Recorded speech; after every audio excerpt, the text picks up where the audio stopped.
Okay, so I'm not sure how many people are going to show up to this. It is kind of late in the night for many people, but fortunately for me, I don't operate on a normal sleep schedule. So, hello everybody. I'm AJL828. You can just call me AJ. I'm I'm okay at Dominion. I'd consider myself to be an intermediate level player, and I'm going to be doing some commentary for this epic J level match between DJRoomba and ditastrutt.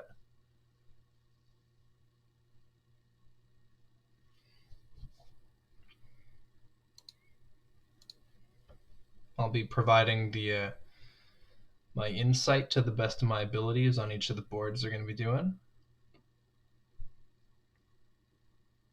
Before we even begin, I'd like to start this off with an obligatory don't buy gold. It'll make J-Nails mad.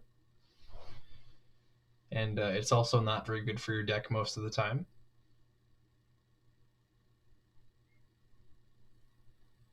The options are in fact all correct. League games are played with the default table rules.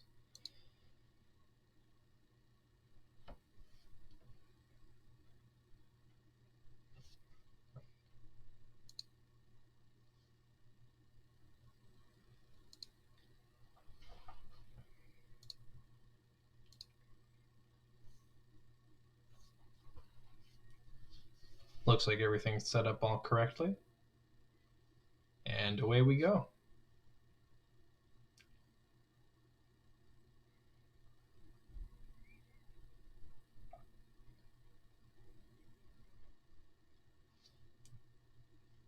Hopefully my computer won't be too behind, because when I try to record and watch games on this website, it sometimes gets a little slow.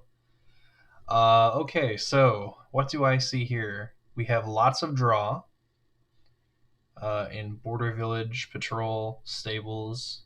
Yeah, you also got lots of villages in Border Village and Workers Village, and Native Village if you really need it, but odds are you won't. I'm not sure how to feel about Swindler, mostly because that is a card that I have banned, as you'll see on. Oh no, it shows their ban list. Yeah, what am I saying? It doesn't show mine when I'm not playing. Opening with a remodel. I think that's okay. Here you definitely want to try and spike 6. So I don't know. Poacher Silver might be good for that. Swindler, though, to get those attacks off, there's no super effective way to trash curses. So those coppers, if they get swindled into curses, are going to be kind of bad. Although on the other end of things, if you swindle and it hits a border village, well, I guess you can border village their gold with. No, sorry, I got mixed up. If you swindle and it hits a gold, which I'm expecting to be bought this game, you can gain a border village, which will also give you a free 5. So Swindler may pose a problem for our players if that occurs, but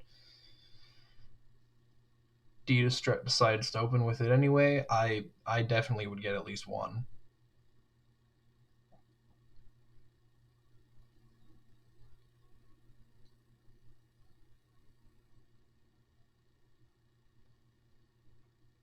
And DJRoomba, you could take a. Okay, I think that's fine. You could maybe hit 6 with that. You're gonna load on the villages. I think that's okay. I'm not sure about buying native village there. Ooh, ditastrutt hits the 6 with the swindler and 4 coppers. Masterpiece. Do it. Please do it. Masterpiece. Yeah. Excellent. Okay. Stables. That's fine. I probably would have taken patrol because you already have 3 villages in the deck. You have border village, worker village, native village, and patrol will give you a little more draw. But Stables is okay.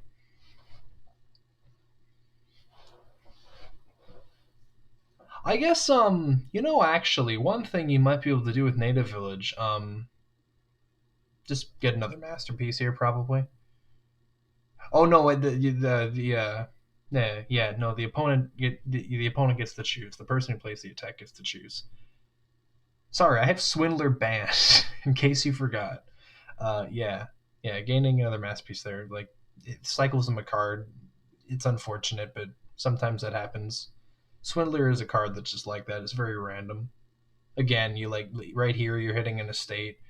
Here, I guess you could take a native village if you got the option to, but you don't. But yeah, giving them back the estate is the right idea. You're not going to ever be exchanging twos into other twos. If I say anything nonsensical, I'm going to blame it on the fact that it's a little late for me and I'm kind of tired. Just a heads up.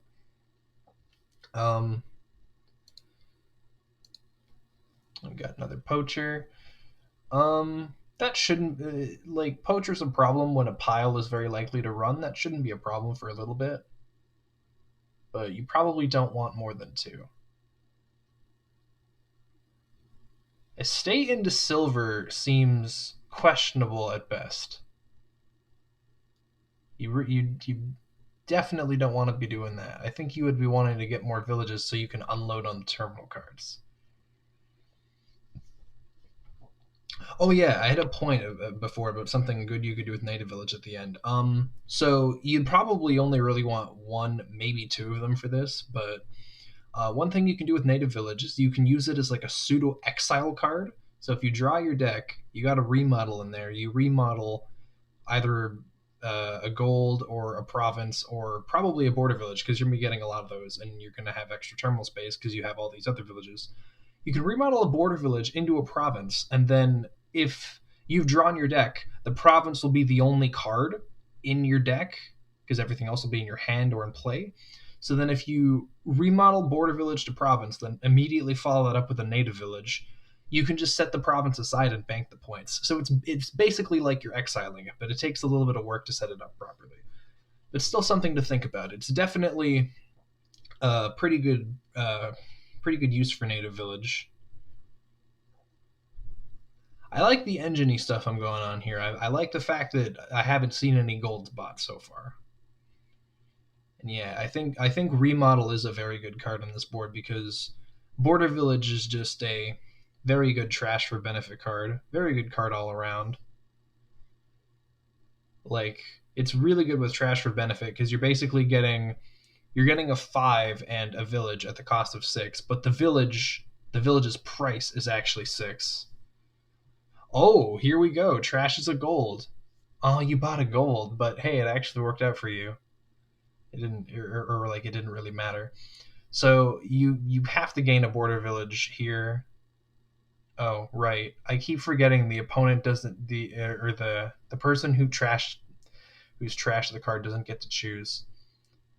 I don't know what I'm thinking of where you trash a card and you get to, I'm probably thinking of knights or something like you choose what card is trashed. But no, yeah. Um so forget what I said before about trashing gold on the border village. That's obviously not going to happen. But yeah, that other gold buy should have probably been a border village. I don't think you probably need gold at all on this deck because your payload is remodeling border villages into provinces, and then once you're up enough points, you can just remodel provinces into provinces and start milling them down. That's what the game term is, milling them down, milling the pile. You trash a province into a province, it doesn't gain you any points, but it accelerates the end of the game, which is great when you're winning. I don't know about not playing that remodel there either. I would have liked to get one of those 5s out of that silver. I'm very surprised that they're like, I guess they each have a remodel. Oh, someone gained a harvest. When did that happen? I must have missed that. Turn 9, gained a harvest. Okay, so harvest. Oh my god, they both got one now. Okay, so fun fact: harvest is the third weakest card in the game. Like it's so bad that you're probably better off just buying gold. It costs 5, of course, and gold costs 6, but like Harvest is really really weak. It's a terminal money card that can only give you up to +4 in its best scenario, which already isn't fantastic. Like it's passable. There you go. The $4 that's about as good as it can get. But the main problem is that it's a terminal stop payload card, and the bigger problem is that you need to have cards left in your deck for it to give you money. So normally the idea in an engine is you draw your cards with your villages and your smithies and all them, and then you play your payload at the end. But Harvest, if you play Harvest at the end, you're not going to get any money out of it because you're not going to have any cards left on your deck. And yeah, you just don't need it at all here. Yeah, if I would just be rushing the border villages, getting some patrols, maybe a couple of stables as well, and then remodeling the border villages into provinces. You can do that native village trick I said before, where you pseudo exile them, and then just mill the provinces until the game's done, or don't if you're not like super ahead on points.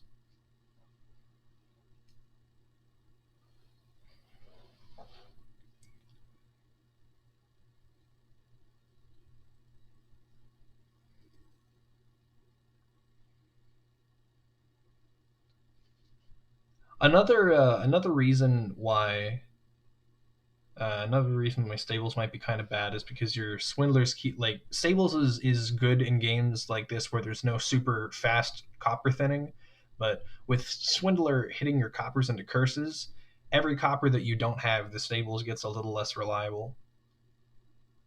I know these players also have bought some extra treasures, but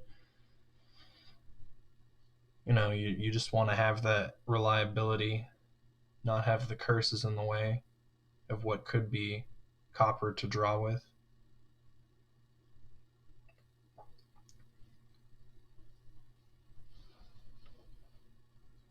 Oh, another +4 from Harvest. You're not gonna play the stables? Hmm. I mean, buying a border village is still fine.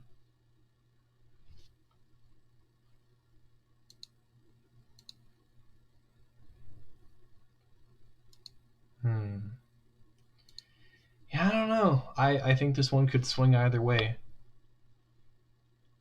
Mostly because I'm not sure either of them are thinking about remodeling border villages. They're probably more fixated on remodeling golds, if anything, because remodel gold is the big use case for it in the base set.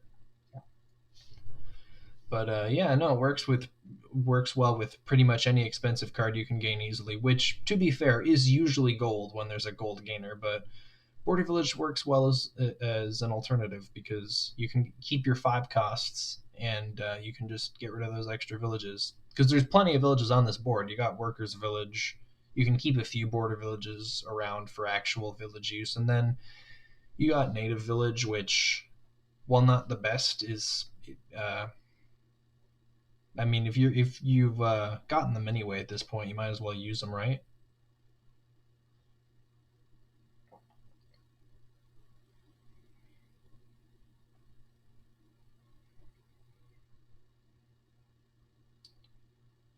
Masterpiece into patrol. Harvest. No. Okay. If there's one thing I want both of you guys or both of you players to take away from this game, Harvest is not good. Please do not get Harvest ever again. Like, I'm sure there's that really specific edge case where you can actually use it. Like, I think it's okay with Village Green because you can actually discard them and play them, which is not bad. And it's like, it gives you the free actions. But, like, other than edge cases like that, it really is a very weak card. It's unfortunate that Cornucopia got stuck with such a stinker when, like, everything else is largely pretty good. Although, I've also come around to not like tournament very much recently. Okay, now here's the problem. I guess not really problem, but like you're not playing as optimally as you could be.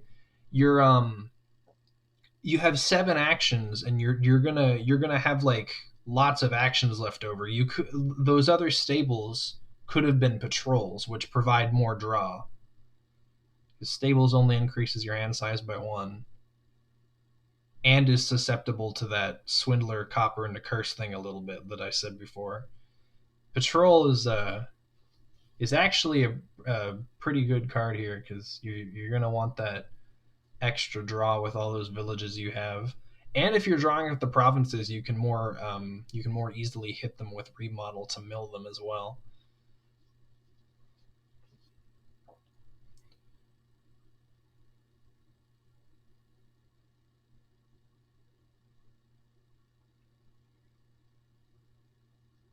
The game's running a little slow for me, but it's not going too poorly.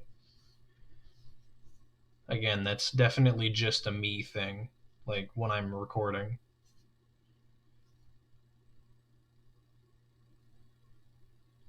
Trashing remodel the poacher, I think there was a pretty good play because poacher's about to get a lot worse, and remodel's actually a very good card on this board.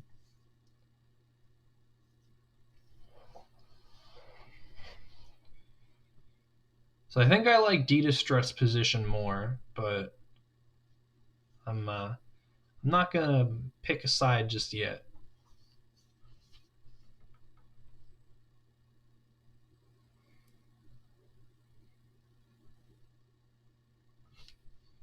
Am I able to see what they have set aside? Yeah, I am able to see what they have set aside.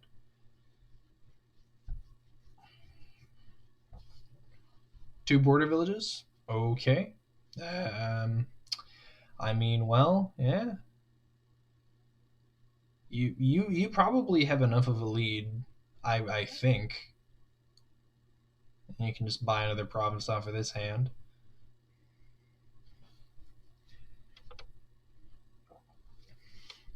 But yeah, just pile driving the border villages, taking a few workers villages when you can for more village space, and then just deleting the border villages with remodel just seems so good here.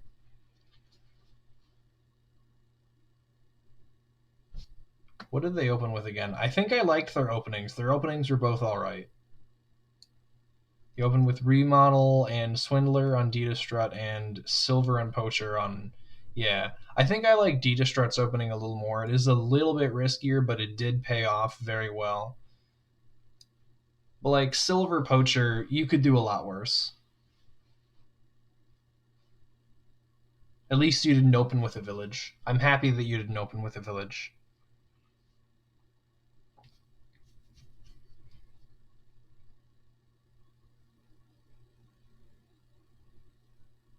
Are you going to discard the gold? You are going to discard the gold.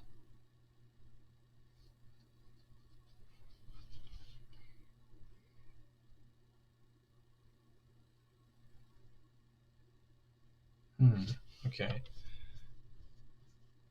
But yeah, as for the native villages, the pseudo exiling trick is nice, but I don't think I'd go out of my way to buy any. What I'd probably do is I'd get rid of one or two of these curses with a remodel when the opportunity comes up.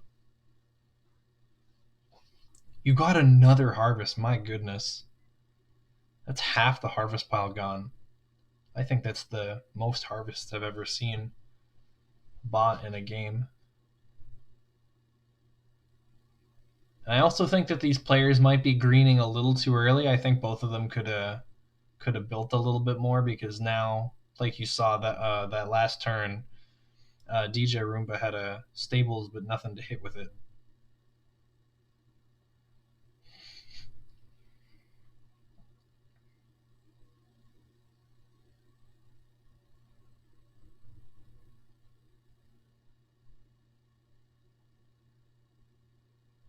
So two big things to take away from this game. Number one, don't overinvest in villages. They're good, but only if you're making use of their plus actions.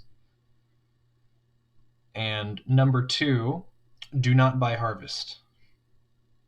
Throw that into the pile of don't buy gold.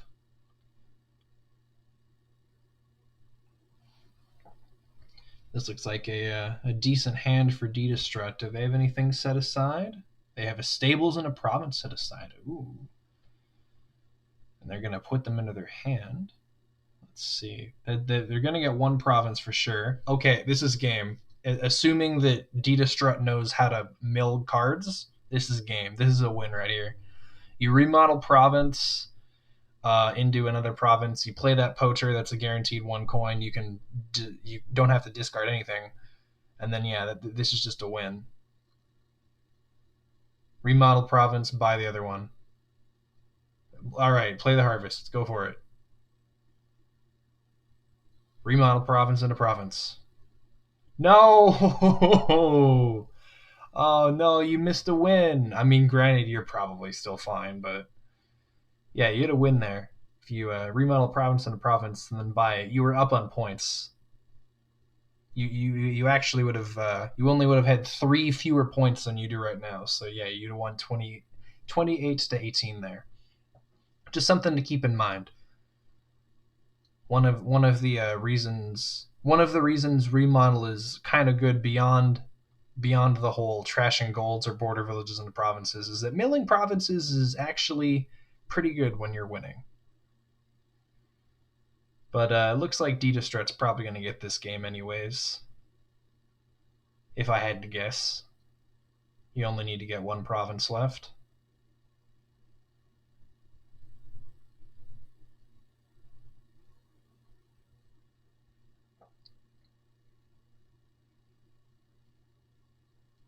Okay. There you go. Remodel the province. Do it. Remodel the province into province. You can do it again. Does the ditastrutt see it? No. Again, probably not an issue, but you gotta look for these wins here. You gotta look for it. Like, yeah, getting more points and getting rid of bad cards and turning them into better cards is fine. But as chess grandmaster Ben Feingold would say, the best move in chess is to win, and the same goes for Dominion. Ooh, Swindler had a risk there. Yeah, the attack did the milling of the last province. And if you hadn't played that, they would have still been there. You might have been able to pull ahead. Although I think ditastrutt still had it.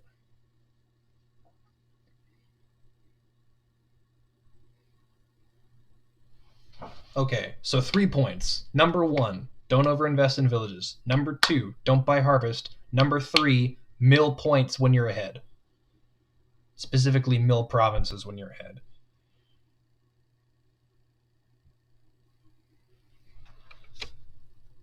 All right, second board. What do we got? We got a Platte colony game. And looks like Inn is the only village. And you got Council Room Margrave, which is very similar in effectiveness to Council Room Militia. Council Room provides you a lot of draw and gives your opponents some draw as well, but it synergizes quite well with discard attacks because you can make them get rid of all that extra draw while you get to keep all of your draw. There's also a pretty plentiful plus buy on both Margrave and Council Room, and I think because of that and the fact that you got at least a couple of non-terminal cards like Poacher and Lookout that you're going to get a few of, I think Peddler, like rushing down the Peddlers, is going to be pretty good as well. 5-2, definitely just open Margrave, I would think. I don't think I want a Duchess. Silver. On 3-4, I could see myself opening Masquerade Silver, maybe Masquerade Poacher, or even double Masquerade. Got to get that sweet trashing in there.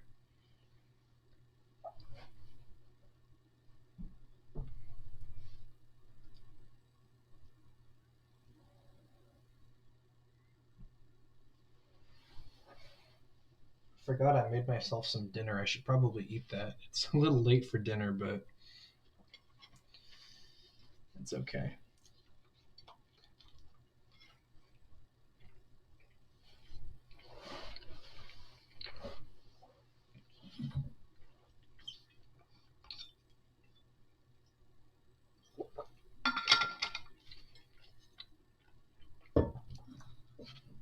Okay. Ditastrutt got a bishop. Ditastrutt got a margrave.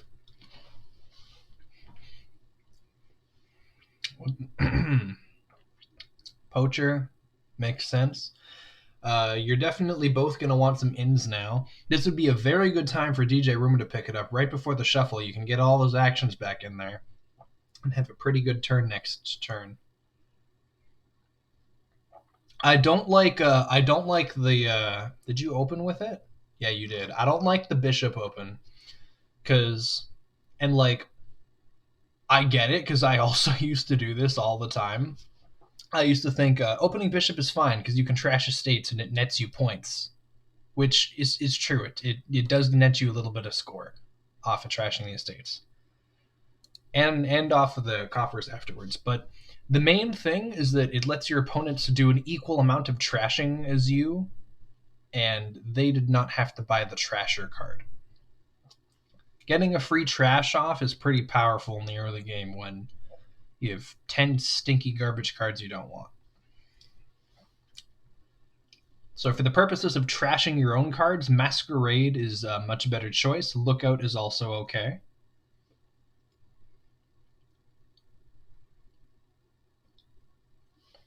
Although I know a lot of players don't like Lookout.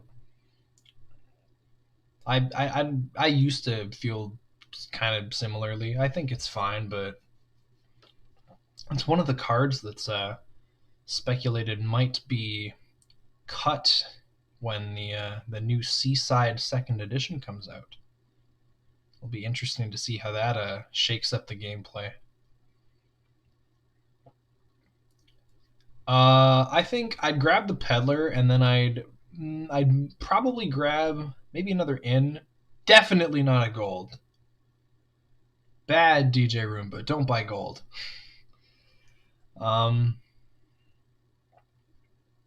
Yeah, I think like Peddler in there would be like the safe play. Peddler Margrave would have been a little bit more aggressive. How many terminals do you got? You had that other Margrave and you had that Duchess that I still think you probably didn't want. Yeah, so I probably would have gone Peddler in on that other turn. Gold is not what I want there. Adidas starts buying another Margrave. But you got to get those villages in. Otherwise, the Margraves will just draw into other Margraves. Hopefully they buy one here. You can afford one. You can take an inn. You can shuffle in your Margraves with it. In is 100% what I would take here. Good job. I'm proud of you.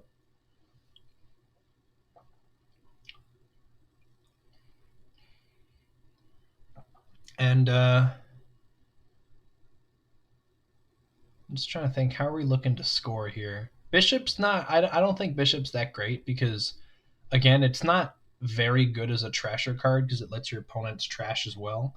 I think getting the Peddler stack will help with payload a little bit.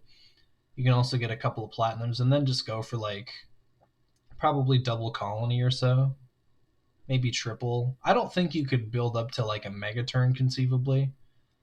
I don't think there's quite enough for that here, but you could go for like a double.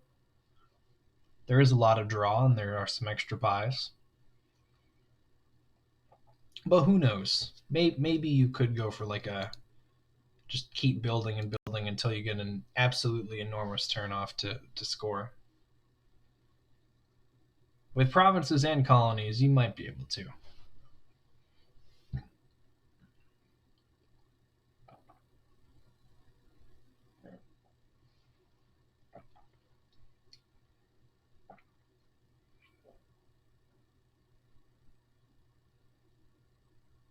You didn't even want to put the in there? I think that order could have been a little better. You could have bought the council room first and then the inn, and then you could have shuffled both of those cards into your deck.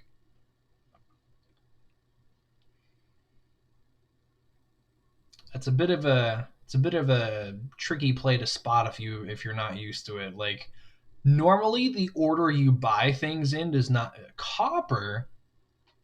Copper? Why would you want that? The only trash for benefit is bishop, and like I said before, that's not really doing a whole lot for you here. Looks like DJRoomba has caught on to the council room Margrave. Ditastrutt also bought a council room, but they only have one in.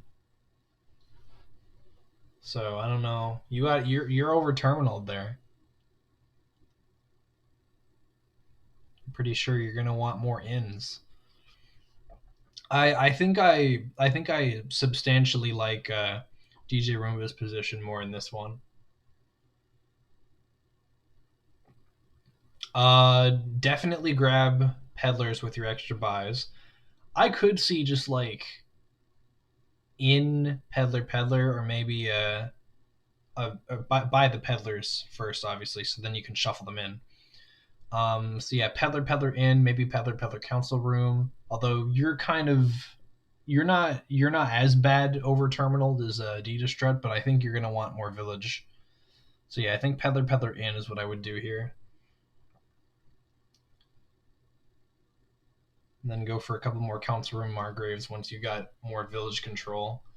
Okay. Well, at least you got the two peddlers. I'll give you that. You got the peddlers. Great choice in keeping those cards. I guess why would you want coppers? But I guess more what I meant is good draw there. Good draw getting the council room. Yeah, council room first. Hopefully you'll hit another in here. No, okay, so. I think you could use another in now. I'm pretty sure you could use one.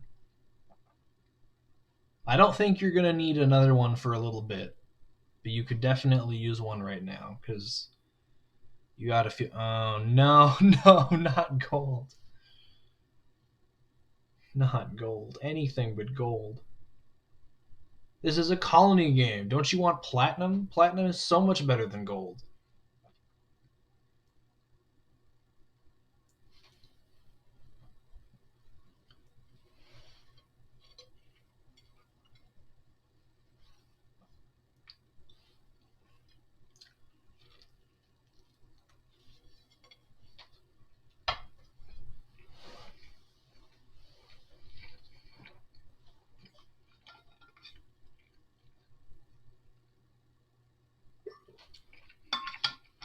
A colony already? Okay.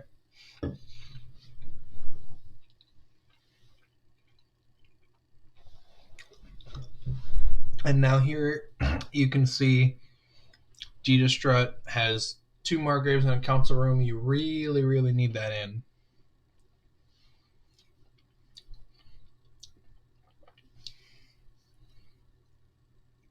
Because obviously it's the only village and you want to draw cards. Yeah, I definitely vastly prefer DJRoomba's position here.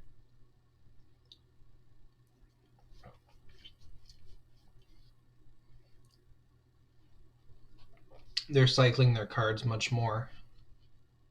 Much more? A lot more? A lot more sounds more correct than that. Okay.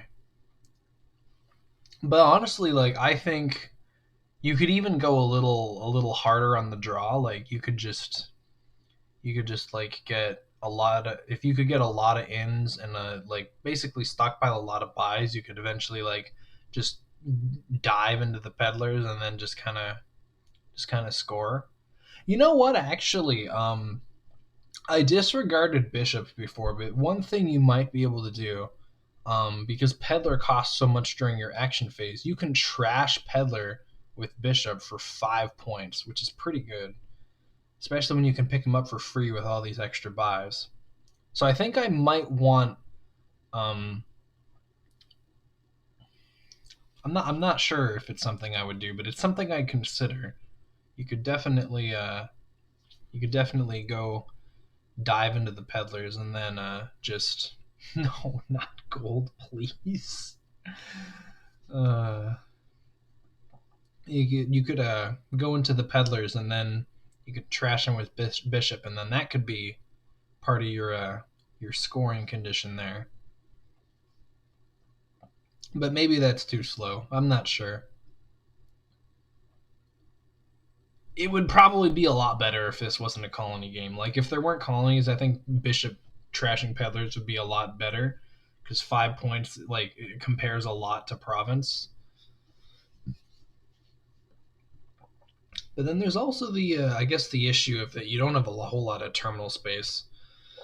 So yeah, I don't think the Bishop thing would quite work out as well as just a regular village smithy engine within Council Room and Margrave. I gotta say, I am a little surprised neither of these players touched Masquerade. It is a very strong card. Very good for trashing.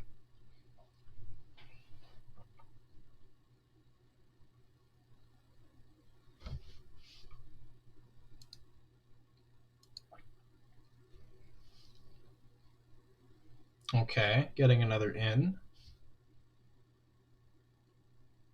Yeah, I think DJRoomba's got like a 99.2% chance.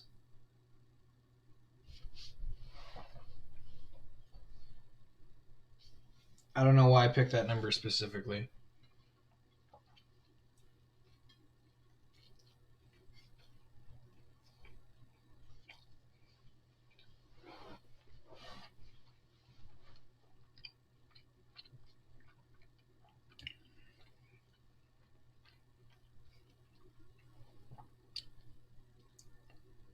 Wait, hold on. What? Trading post?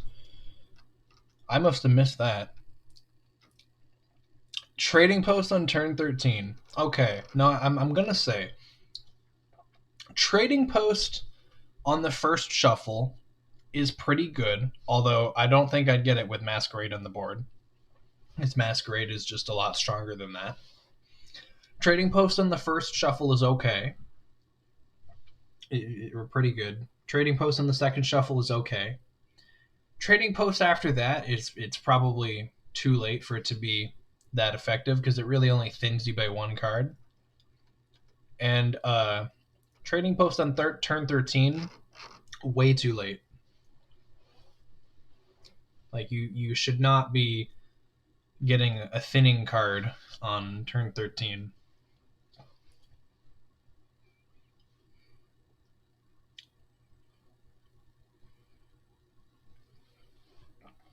So DJRoomba is probably gonna get another colony here. Colony with some free peddlers and maybe another inn.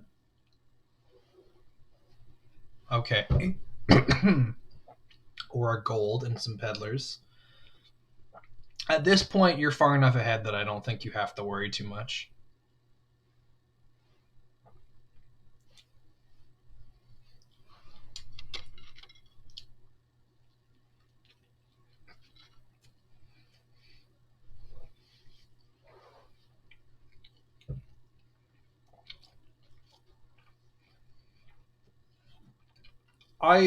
I'd really like to know why ditastrutt buying copper.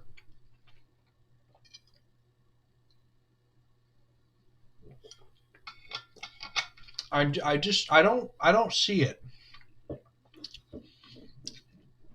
Like, buying copper does commonly happen when you want to do some sort of trash for benefit thing. Like, you can trash them with like altar or priest or like something that can take advantage of cheap cards. Like, I just don't see why you'd want it here. Because like I said, the only card that does that is Bishop, and you already need to put like most or all of your terminal space into drawing, because in is a hand size decreasing village, right? So your draw is going to be a little bit slower than with like a regular village.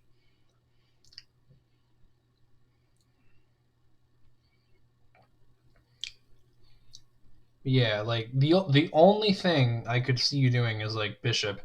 You could also trading post them into silvers, but you don't really want silvers that badly either. But yeah, I think DJRoomba's got this locked down. Even if I still don't really like buying the gold, you're far enough ahead now. It doesn't make a huge difference.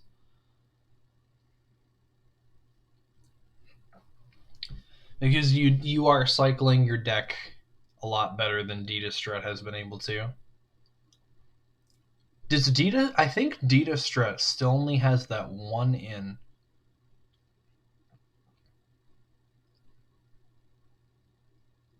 Okay, so these last two games have actually been a good learning experience with villages, I would say. I would not have tossed the in there. I would have kept in Margrave Council Room on that hand. Um, but these last two games have shown like the two opposing ends of village problems. The first game, both players got too many villages and not enough terminals to take advantage of the extra action space the villages provide. And now this game, it's not quite happening so much to DJRoomba, but it is a little bit. It is you're also probably getting bogged down by the golds, but especially to ditastrutt. Ditastrutt only has one village, and like I don't know, like probably 4 or 5 terminal cards. You have a bishop, you have a trading post, you have a margrave, you have a council room. Uh, I think you have more than one of at least one of those. But you only have one village. So what you want to be doing is that you want to have like an equal. Here we go. 2 bishops as well. So you want to be having an even number of villages and terminals. Because like if you could consider having one terminal more than the amount of villages you have. That's a little risky, but like sometimes it can be the right idea. But like basically every village lets you play one more terminal. So for every one more terminal you buy, you need one more village in order to be able to play all your cards. Because if you're not playing all your action cards, you're drawing things dead, you're not able to use them. They're effectively almost as bad as curses. Like anything that gets in your way.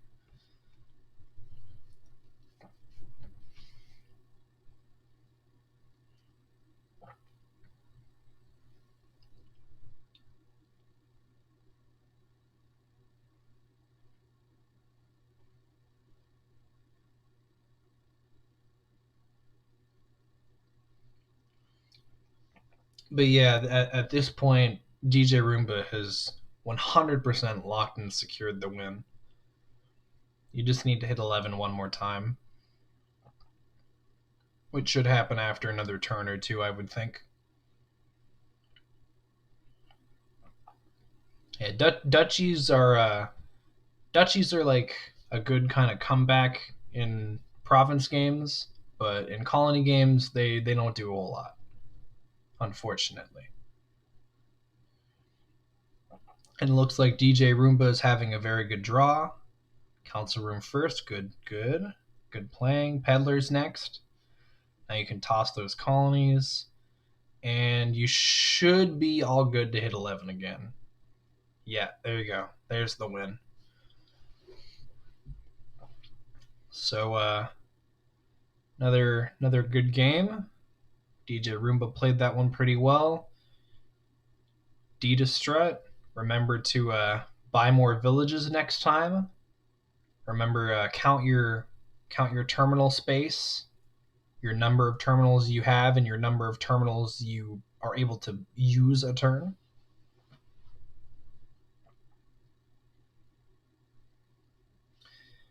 Yeah, this has been a reasonably close match so far. Both players have one win.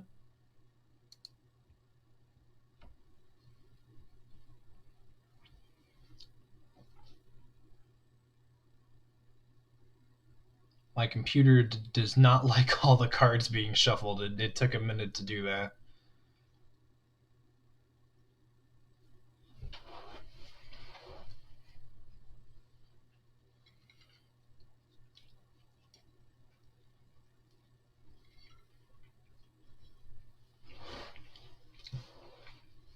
While they sit at the next table, I'm just going to go grab some water.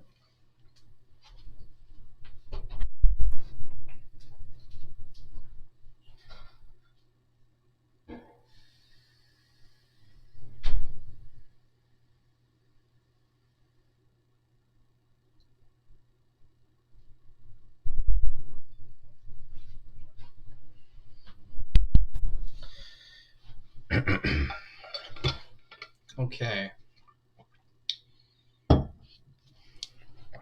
What have we got on this board?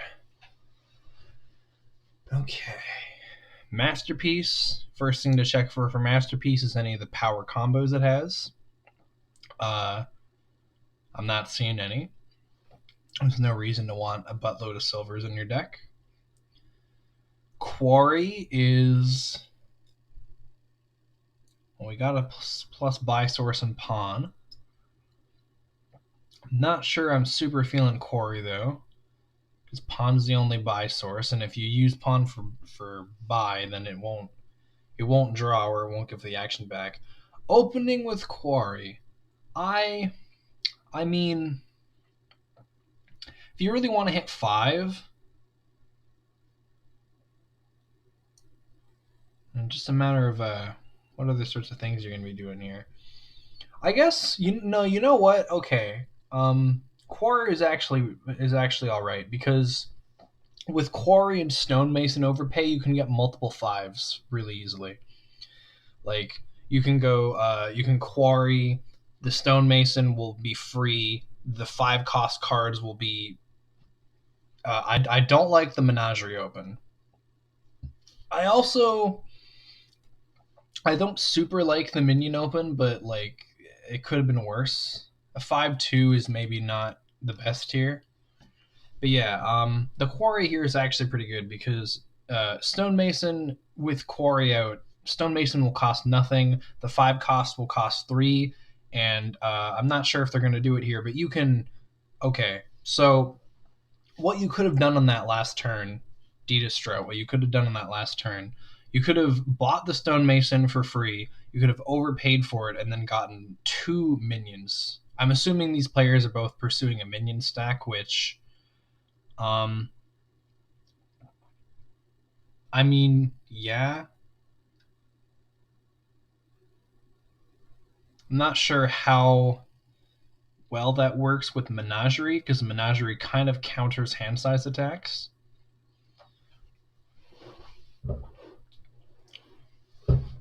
I think I'd prefer a normal engine over a minion engine this time on this board. But yeah, Quarry to overpay and gain the cards very quickly is definitely a good idea. What else is there to say? What else did they open with? Did I miss anything? Pawn is fine. It doesn't really slow you down at all. Pawn is also pretty good with a minion stack because minion stacks are good with non-terminal money, which is one of the reasons why minion plus capitalism is so strong, because basically all your coppers and your silvers, you can just use them as non-terminal money. But capitalism's not on this board, so let's not worry about that too much. But yeah, cost reduction does work very well with Stonemason because it affects both the price of the Stonemason itself and then the price of the overpay. Like normally you would need 7 to do a Stonemason overpay for 2 5 costs, but here you only need 3, which is obviously a lot lower. And yeah, when there's some moderately strong 5s that you want a lot of, like Minion on this board, It's definitely something worth considering. Don't do it too much, obviously, because then the stonemasons get in the way. But like, definitely do it once. You can definitely afford to do it once. You're gonna want to trash those coppers with something anyway.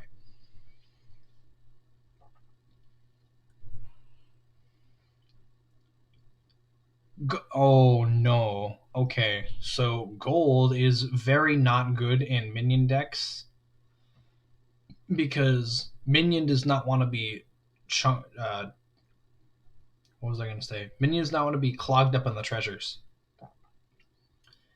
because treasures you can't. Minion likes action payload because you can slap it down to decrease your hand size and get money, and then you can cycle more cards. Oh, I was gonna say I think this is probably gonna be a province, even though I really hope it's not. So both players have tried pursuing the minion stack. Both players could be doing the minion stack a lot better. Like I said before, the quarry actually kind of makes sense because it lets you get the minions a lot sooner with stonemason overpay. So yeah, one quarry for that actually kind of makes sense. Um, I'm not 100% sure if the minion stack is better than the you just using like Rabble Village and a little bit of Menagerie. I mean, I think it could be. I think it probably is because you can get the minions at pretty fast speed, and you can also use those extra stonemasons to thin your coppers down a little. So I think that the minion stack is a decent idea here, but the players aren't executing on it as efficiently as they could be. Yeah, you do not want to be buying any golds on this board. Is this another province? Yep, okay. Oh, lucky hand for ditastrutt, which of course means it's going to be tossed. Isn't that always the way? Um, but yeah, like you don't want to be getting any more treasures than is necessary. Like I would get just the quarry, then that would be like the only treasure I'd buy. I think, like just the one. I guess you could also incorporate a tactician into. Well, could you? You could get money pay. You could get action payload off a minion. I'm not super sure you want tactician in a minion deck though, because you'll have that big hand size that you'll just have to toss eventually.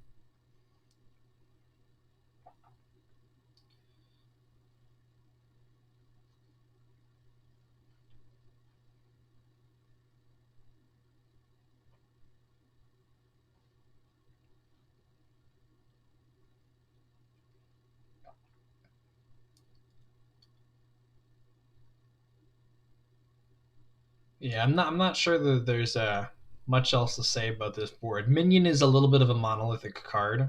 You can kind of just spam it, and whenever minion is good, just spamming a lot of them is a pretty good idea. Buying a stonemason without the overpay is a very interesting decision. I think that definitely the strongest part of stonemason is its overpay. The card itself is all right at causing pilouts and doing some other cool tricks with certain cards. But I don't think you'd want to be just outright buying them here. I do think ditastrutt is going to have this one, largely due to being first player, and also what's the minion split looking like? Gains a minion. So DJRoomba got one. Then ditastrutt got one. Come on, computer. Wait. Oh, sorry, my bad. DJRoomba got two. Then ditastrutt got one.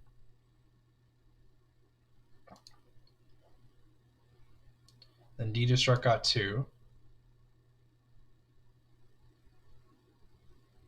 Then I guess I could just scroll. It'll be faster if I scroll. 1, 2, 2, 1, 3, 1, 3, 2, 3, 3. Is it an even minion split? 4, 3, 5, 3, 5, 4. Wow. So DJRoomba has more minions. That's weird. Although I guess ditastrutt's point lead could just be due to early provincing. I don't. When was that rabble picked up? I don't understand the rabble. If you're going for a minion deck, you don't want other sorts of draw cards. You don't need that rabble. It's not going to be doing anything effective for you. Kind of like in that other game with all the terminal space issues, that rabble's just gonna it's just gonna have a very high chance of drawing actions that you can't use. And like if you were supporting it with villages earlier, then maybe it could have worked out.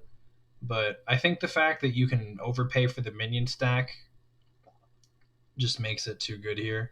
You could also get a couple of warehouses, because warehouses are like they're sifting, and minion works pretty well with that because you can toss all of those victory and money cards that you weren't going to get anyway, and you can cycle through your deck to your minions.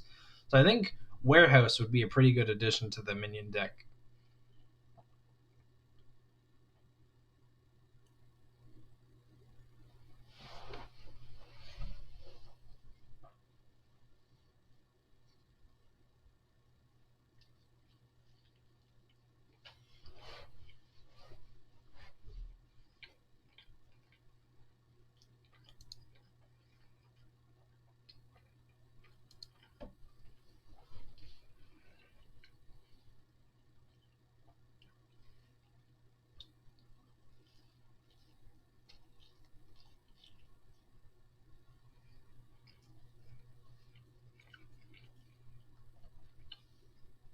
And yeah, as is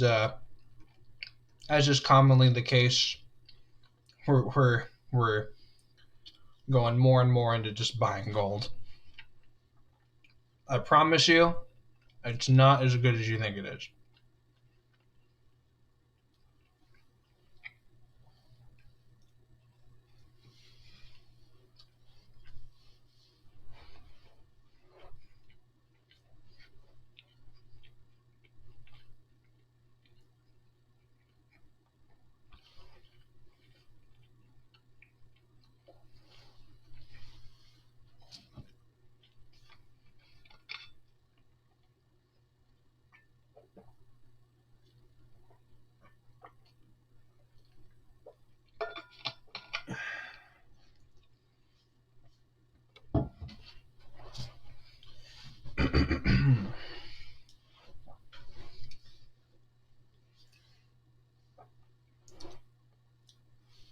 And now they're also they're dipping into the duchies. So this will probably be the case for a little while. We got 2 provinces left. Penultimate province rule tells you don't want to take it because the other person might win. Although ditastrutt doesn't really have to worry about that too much, I would say. I think ditastrutt can pretty safely buy that province and then be able to win in a little bit. Is that what they're going to choose to do? Card and a coin here, maybe? Or card and a buy, perhaps?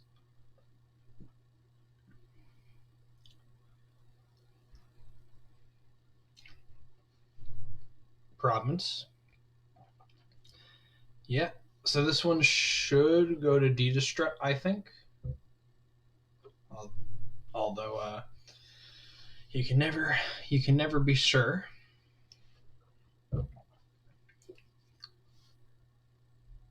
Just need to cycle back to a little bit more of your money. Yeah, depending on the draws, this could go either way.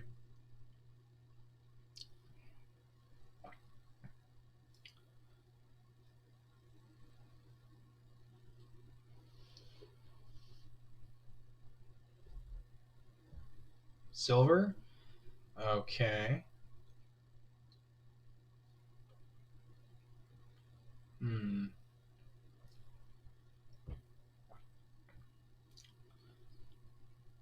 You could stonemason that gold into 2 duchies. At this point, securing yourself the extra VP is probably worth it.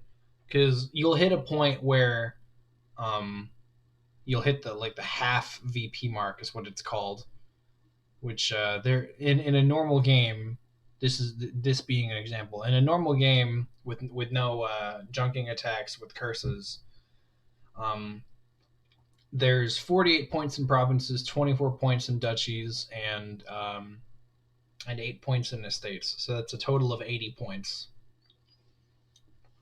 So if you get more than 40 of the points in the supply, you just win. Because you're not going to curse yourself, obviously. And stonemasoning this gold into some duchies would get ditastrutt very close to the half VP mark. Because I don't think any of them have trashed any estates. No, they haven't. So you start with 3 VP in your deck. So the second that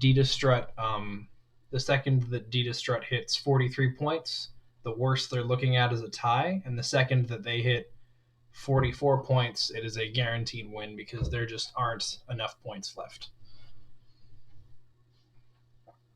Also, you have the minion pile empty anyway, so like you'd hit a 3 pile ending before that's even a concern.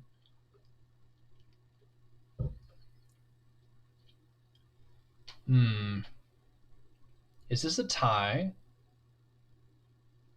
I think it is. 12. Wait, what? You're not gonna take the tie. Interesting. Oh, you discarded the. No, you didn't. You just didn't play your quarry. Okay. I mean, it's gonna work out for you. So yeah, I guess good thing you didn't take the tie. Okay. Well, that was an interesting game.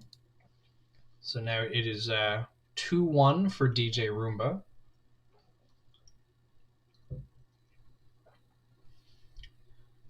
Sorry, my advice on that one wasn't as good, but I think the whole quarry into stonemason overpay for minions a couple of times, and then thin down your coppers whenever you're presented the opportunity. I think that's just like a good general starting plan, and then you can refine it a little bit. If you're I was gonna say if you're smarter than me.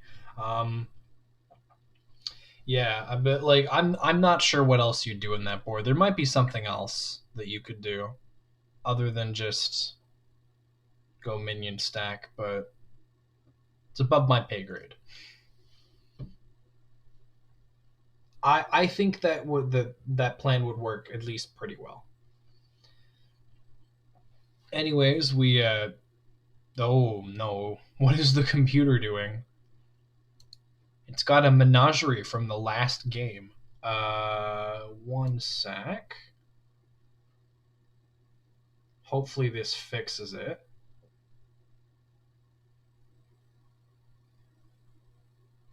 There we go, that's better. Okay. Alright, so the first thing I notice in this board is that you guys are using another card I have banned.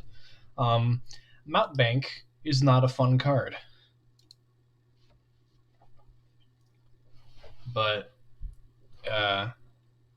on this board, it's... Yeah, no, I agree. Their games have been pretty close.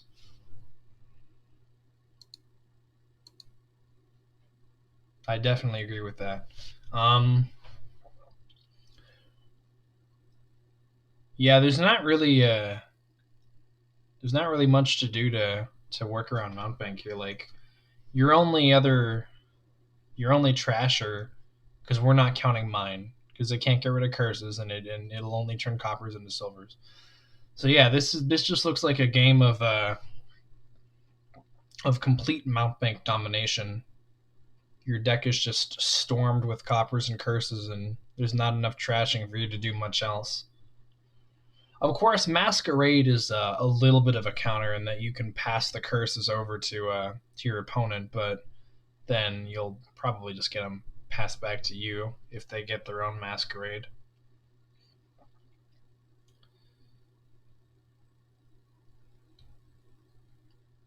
Yeah, it's not really much of a counter. It's just like you're passing them a curse, and they might pass you like a copper or an estate or something. But yeah, this is basically just spike 5, try and hit 5 twice because you're definitely gonna want 2 Mount Banks. Envoy is not a card I want on this board at all.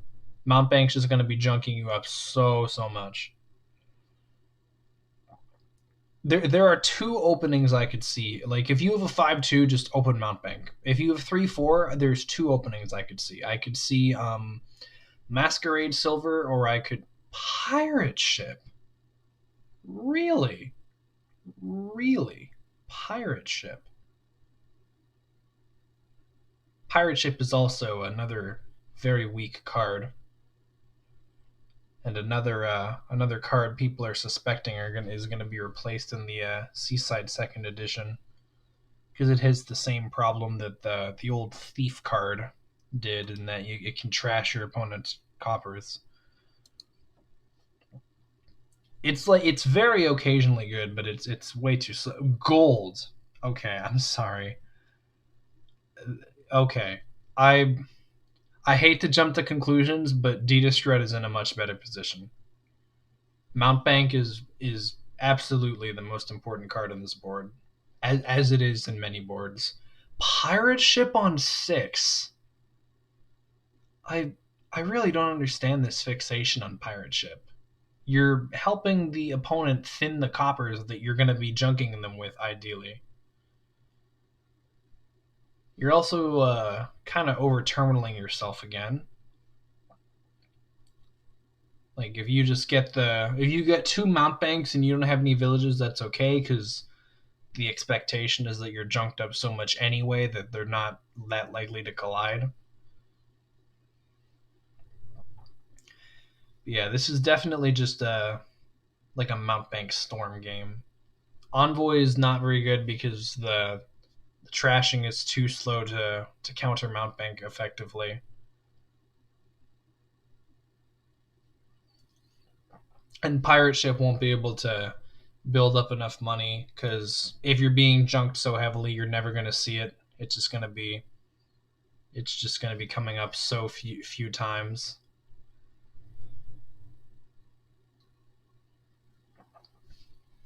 Yeah, I would definitely just rush 2 Mount Banks here, and then probably just like, I don't even know. You could try to make it sort of some sort of engine out of it. Like you could go Plazas and Margraves, but you also have to deal with the junk yourself. So that would lead me to go to some Masquerades. I don't know. But like you could probably try to do something in theory. Like you get the Mount Banks, then you build the rest of your engine. But Mount Bank is just such a heavy trasher. And yeah, like why are you guys buying golds? You both got pirate ships. That was another thing that I was like really confused about. You're buying your gold, you're kind of just asking for it to be removed. That's one of the times when a pirate ship is actually okay, is when like treasure is the only payload and it's not easy to come by, which is not the case on this board, to be fair. Like you have action payload in quite a few of these cards, and you can get money.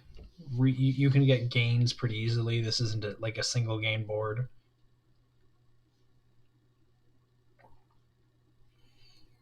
I'm very surprised only 2 Mount Banks have been bought so far, though. Like, I definitely would have expected 4 to have been bought by now. Playing the pirate ship over the mount. Okay. All right. Lesson to take away from this game.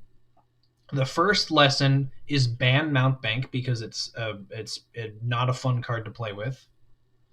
The second lesson is that if you don't ban Mount Bank, you need to understand it is an extremely strong card. It is like probably the meanest attack in the game, I would say. And the third thing to understand is that pirate ship is bad basically all the time. There are a few edge cases, like I said, where it can be good, but it's usually just like way too slow. Too slow. You don't want it. Are you gonna? I guess you're gonna not. Hang on.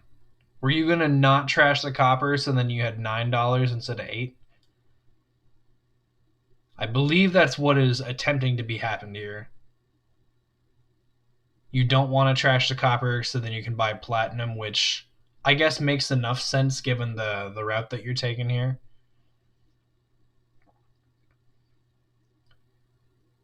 But like that platinum could just get trashed by a pirate ship. You don't really want to be super investing in treasures. You just want to be storming them with mount banks and while also trying to thin down your own deck.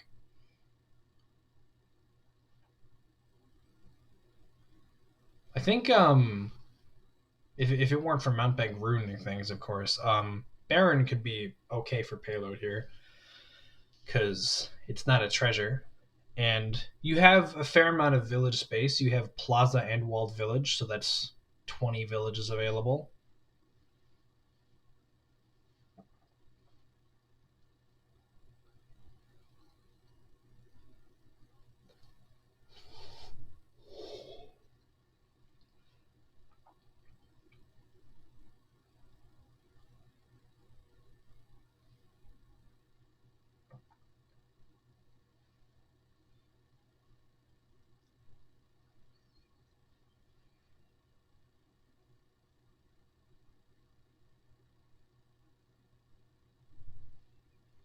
And yeah, envoy with how much junk is in the deck, like you don't want envoy.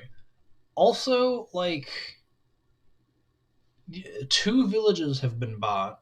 Again, I hate to be that guy, but 2 villages have been bought. Okay, and how many terminals have been bought? 1, 2, 3, 4, 5, 6, 7, 8. Unless I miscounted. 1, 2, 3, 4. Yeah, no, 8 terminals. 8 terminals and 2 villages. Okay, 3 villages now.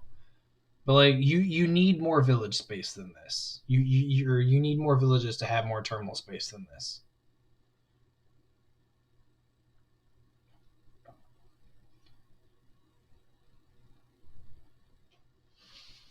Looks like only 3 mount bank attacks have went through, which is probably due to the players favoring pirate ship.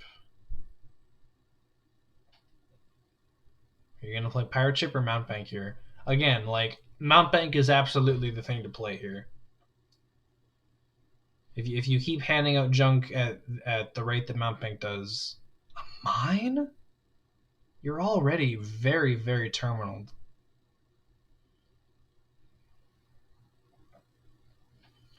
If you keep handing out junk at the rate that mount bank does, you're just your opponent's just not going to be able to catch up if they don't respond. Also with mount bank.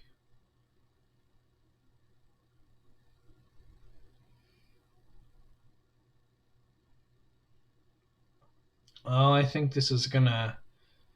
It's not quite going to turn into a slog because both players only have 1 mount bank and they don't really seem to want to play it very much. But this game is going to be going on for a little while longer. Trash is a curse. Okay, you could have done that with a masquerade too and drawn 2 cards, but it's all good, I guess. I think it's too early to be getting points,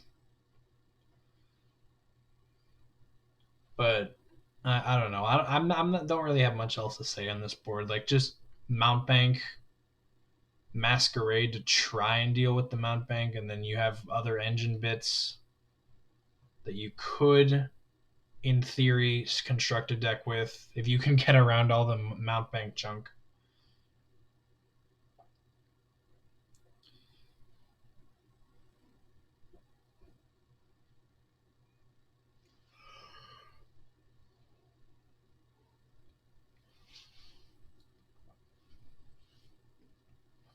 But yeah, this whole pirate ship plan is just not the way to go. Like okay, I think one of the reasons that people think think pirate ship is a lot stronger than it is that, oh, you can keep building it up and you can get infinite money off of it potentially, or like, as many money as treasures that your opponents can get rid of. But in order to do that, like, you're only going to be getting you're only going to be getting that, like, by the time the game would be ending, right? Because let's say this isn't a colony game, you're just going for provinces. You get the pirate ship up to +8, then every time you see one, you can buy a province. So that on its own is going to take 8 plays of the pirate ship, which is going to take 8 shuffles of the deck. And if you add in extra pirate ships, then you need to have the ability to play them all with some villages, which will, like, it's just too slow is the main thing. Like, the benefit you get from it is like the benefit you get from the card, it can scale higher than like other payload cards. This is true in a vacuum. But again, you're gonna have a lot of turns where pirate ships is going to do that. It's going to hit nothing, and then that's it. You've essentially just used a nothing card.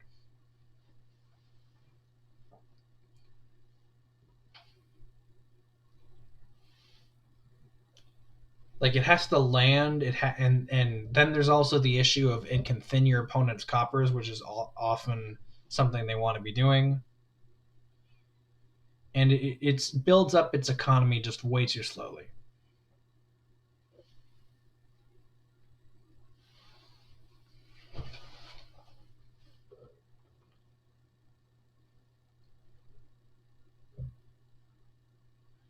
Because I know I was saying before, like, oh, you shouldn't be buying treasures because pirate ship is on the board, and that was because both players had some.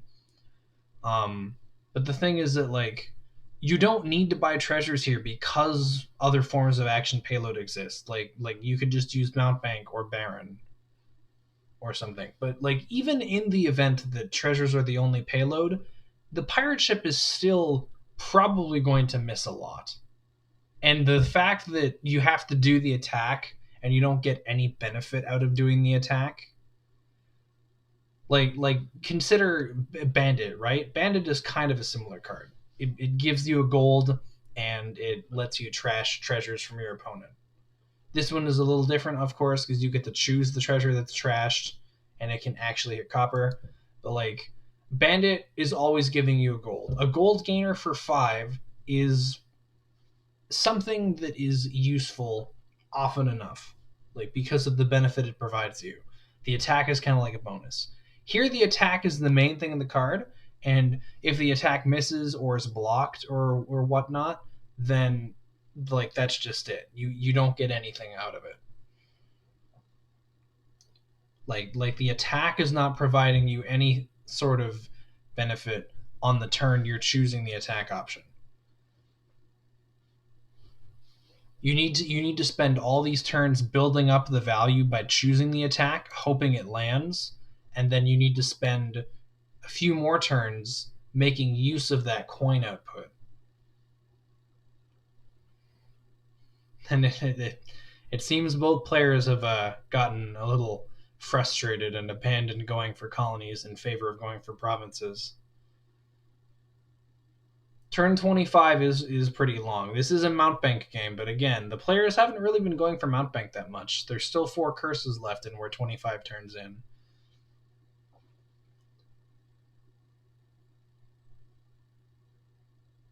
But we're getting pretty close here. I think another province is about to be bought.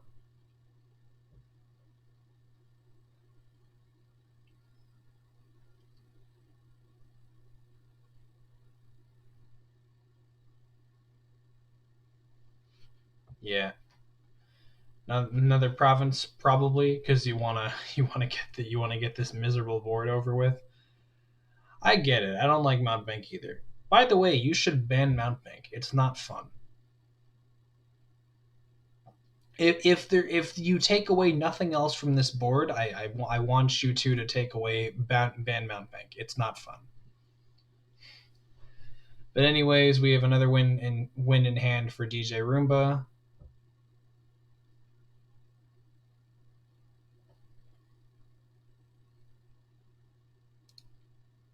And there we go. So it is now 3-1 for DJRoomba.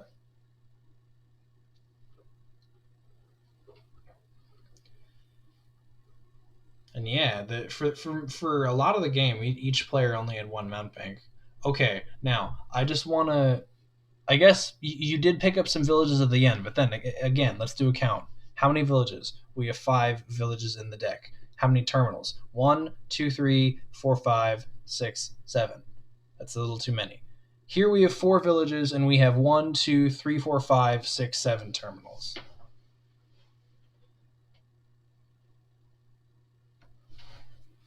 So you two both need to work on your terminal space. This looks like a pretty interesting board. This looks actually like a really sick board. I should mention right away, Haggler is one of my favorite cards. Like, I think Border Village is my favorite Hinterlands card. Haggler is definitely my second favorite Hinterlands card.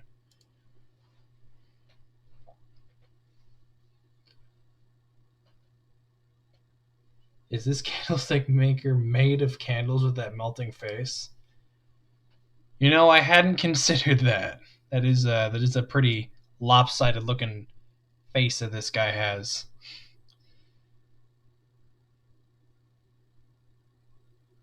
Yeah, it definitely feels like a little bit of the Picasso style of drawing a face to me, as opposed to like this guy's got a pretty.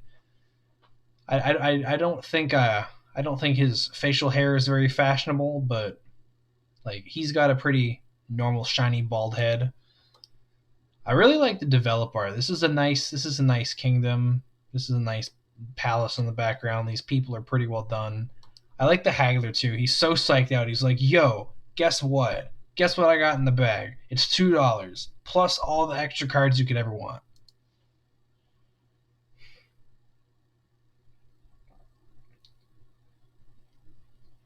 Plaza is also pretty aesthetically pleasing. It's a nice little simple like a little market stand over there, a nice little fountain. We got some people.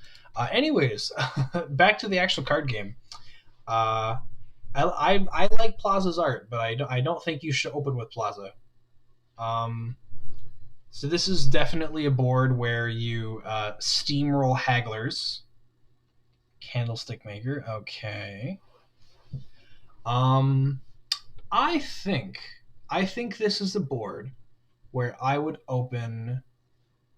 I'd probably open uh, poacher and then maybe a candlestick maker to save up a little bit of coffers and get that plus buy early.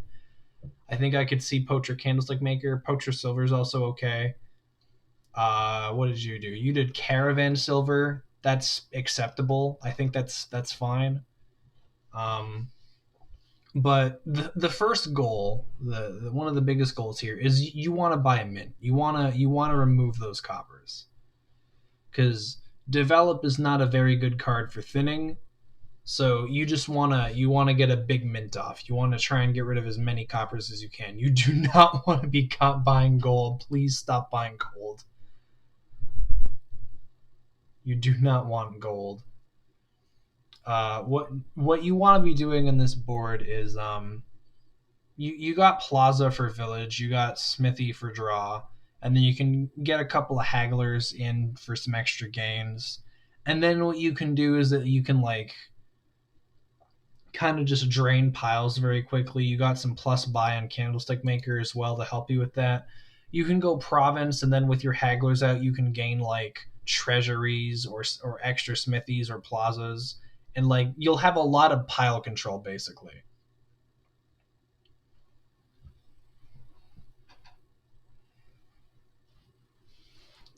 DJRoomba did get a haggler.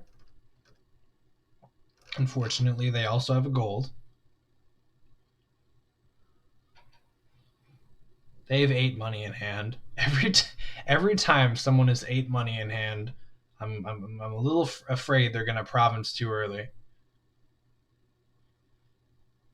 Treasury is also kind of a weak card, but like with Haggler, it might be a little better because it gives you the consistent money output for your Haggler to then gain more cards.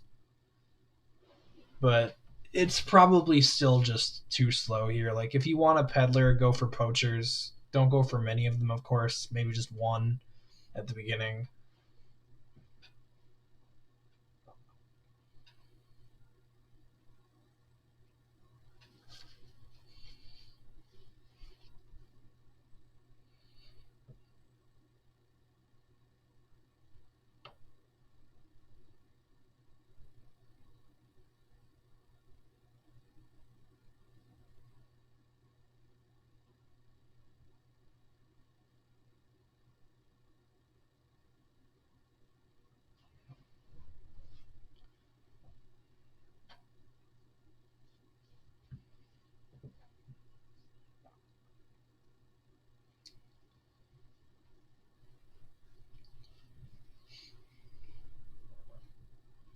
Hmm.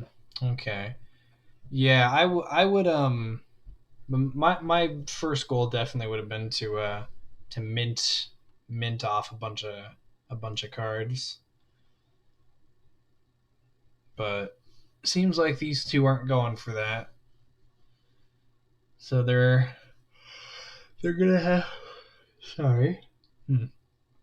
They're gonna have to deal with all those extra junk cards in their deck. Please don't buy province. You gained a gold. Oh no.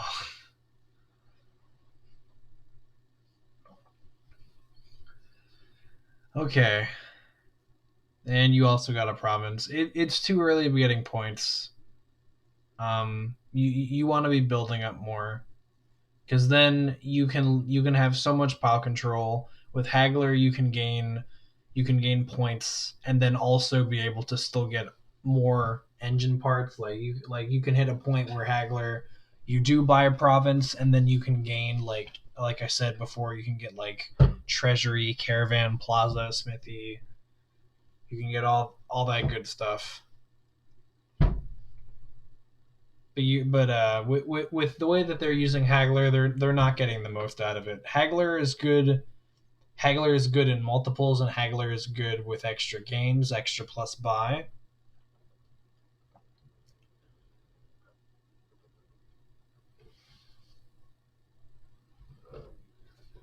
But when you're using it for the purposes that they are, it like you're buying a province, you're gaining a gold off of it. It's essentially just a worse version of Horde. Because the normal horde is the normal horde costs 6, I suppose, but the normal horde is non-terminal, and it also gets you a gold no matter what victory card you buy, as opposed to Haggler, you have to buy a province to get it.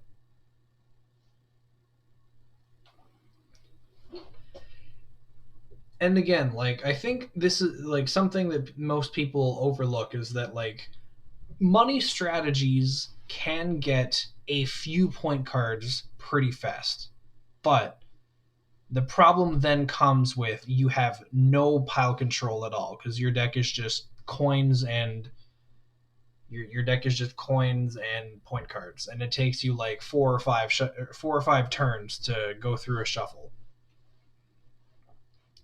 So then the person making the engine is able to scoop up all those extra point cards. Like even if you have like 3 or 4 of the provinces, they can scoop up the other ones and the duchies because they're built playing the long game. They're playing to get more gains. They're playing to keep their deck more consistent. While the money strategies are they're very chance based. Like you can randomly just draw way more money than you need, and there's kind of not much you can do about it. And they're also just very slow. They're also very susceptible to attacks. There aren't any attacks here, but that's another thing to keep in mind. And yeah, like you if you're familiar with like graphs and functions, money strategies are typically like a linear graph, as in like you gain money in like a linear manner and then you go for points in a linear manner, like single gain.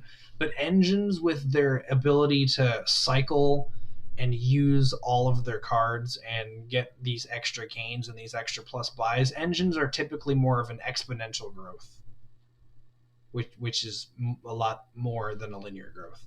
So that's why in the vast majority of boards, the engine strategy beats the money strategy. There are some very very kick-ass money strategies, but they are few and far between with all the good engine stuff you can be doing.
I don't think I like buying the estate there. I don't think it's quite dire enough to be doing that.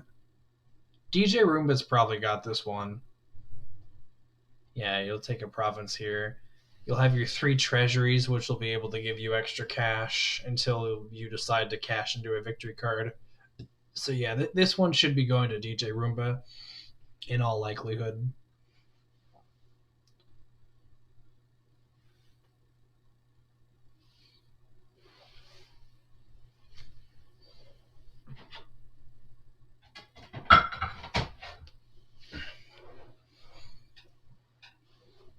You do not want to be gaining coppers. Yeah, that like Haggler is a lot better when you can get more gains off of it and when you have multiple ones out. I'm not sure I super liked that duchy buy there. You could have kept the treasuries on top. But at this point, it's probably a pretty marginal difference.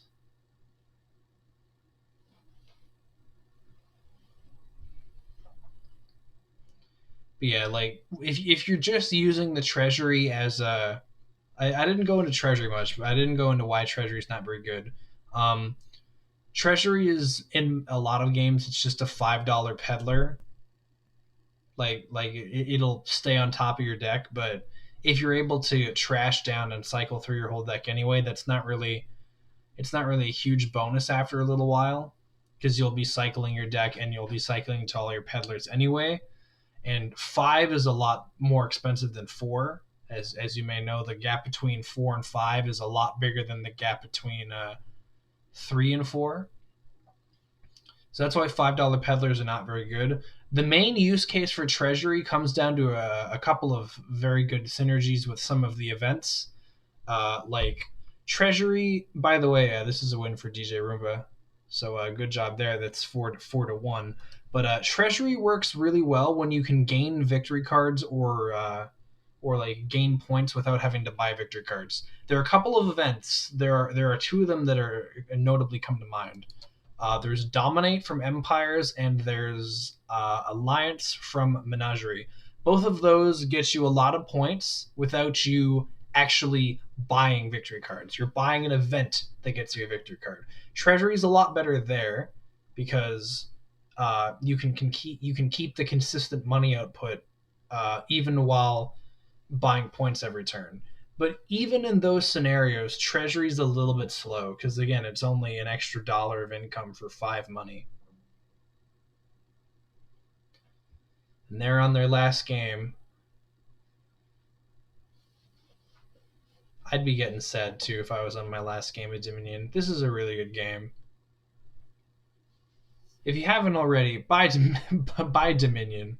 I'm sure if you're watching this video, you have bought Dominion or have like at least gotten online stuff for it. But yeah, buy the game. It's really good. This looks like a wicked crazy board. We got Margrave for like the third time in this this night tonight. We have Hunting Party, which is a nice draw card. You have Inn, which, while not the best village, will work. You have Butcher to help you trash a couple of your cards. You can get a Butcher. You can try and save up for your first goons. Then you can butcher some estates into like hunting parties or inns. But yeah, this looks like a very big goons board. Hunting party for draw, inn for village, goons for the attack, and for your points for your points payload. Because goons is another just like stupidly strong card in boards like this. Like if you can get more than one goons out, like that's just how the game's gonna be. You are gonna need a lot of draw to make that happen though. So you gotta try and work towards that first. And ditastrutt had got a 5/2 and opens with Courtyard Hunting Party. I think I would have slightly preferred Courtyard and Butcher, but Courtyard Hunting Party is still pretty good. Oh, actually, no. It's well, okay. It would have been better if you didn't draw the Courtyard and the Hunting Party, because Hunting Party in the opening is just like you see there. It's just gonna cycle your cards. It's only good if you don't hit your other opening card, because then you can just draw through to your other opening card. So that was a little bit of a bad draw, but I don't think the opening itself was terrible. I would have played the Courtyard to stick the Hunting Party up top, though. But overall, I think just Butcher Courtyard would have been better. And what did Roomba open with? Silver and Poacher. Poacher's been on like half these boards as well. Silver Poacher is okay. Again, it's okay in helping you hit 6, but I think the Butcher helps you get there more reliably. You can store up coffers to use them to hit goons, or you can like remodel something into. I'm sorry. Was that a gold over a goons? Also, you guys both need inns. You both could really use some inns. You do not need gold. Gold gets in the way of your drawing. Silver gets in the way of your drawing. I could see you getting like a silver in the beginning. Like Roomba got a silver in the beginning. Like that's okay. Hitting price points is a thing after all, but like you need that terminal space and that stop card space. You need it all for goons. I don't like the cartographer either. You want hunting party for draw. You want inn for village. You want goons for goons. You want goons for payload. And maybe get a little bit of extra draw on Margrave if you need it, but I think hunting party draw will suffice. Ditastrutt has gotten a goons. Please don't. I'm begging you, please don't. I know you've 8 shiny coins in the bank. It's very tempting to spend it all, but don't do the sunk cost fallacy. Thank you. I understand. I also was once someone who committed themselves a little too much to the sunk cost fallacy.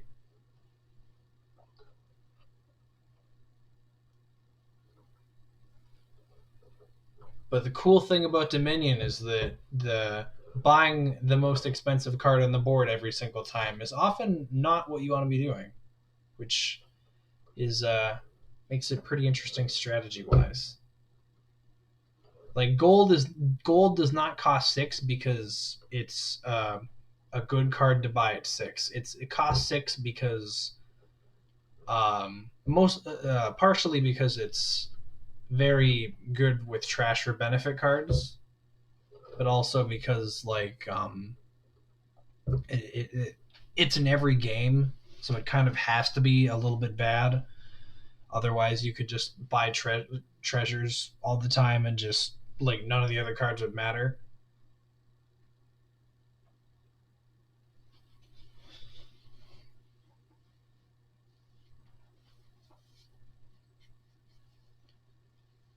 But yeah, right now both players need more draw, and ditastrutt also needs some villages.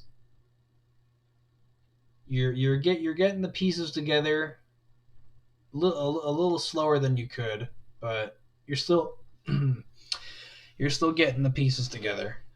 You don't need the treasures though. I don't like the gold buys.